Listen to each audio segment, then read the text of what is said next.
a lot to be said for the government today when, with all the money and wealth we have. You know, for example, Leo Varadkar came out a while ago talking about people on welfare and all, ruining the, you know, bleeding the country dry. This country is not bankrupt because some bloke is claiming €100 or €200 a week. This country is bankrupt because the bankers fucking bankrupted us. But they won't say that. So what they do is they blame this girl who's claiming unmarried mothers when she's really living with her fella.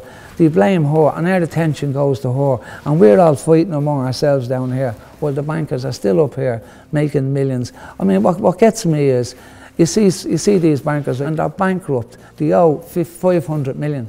But they're still living in a mansion and driving around in a big Mercedes car. How the hell is that? If I don't pay my mortgage, I'm fucked out on the street, you know. These people are bankrupt, don't have money, owe hundreds of millions, and they're still living like kings. And then, you know, we've 4,000 kids living on the street and in hotel accommodation. It's outrageous.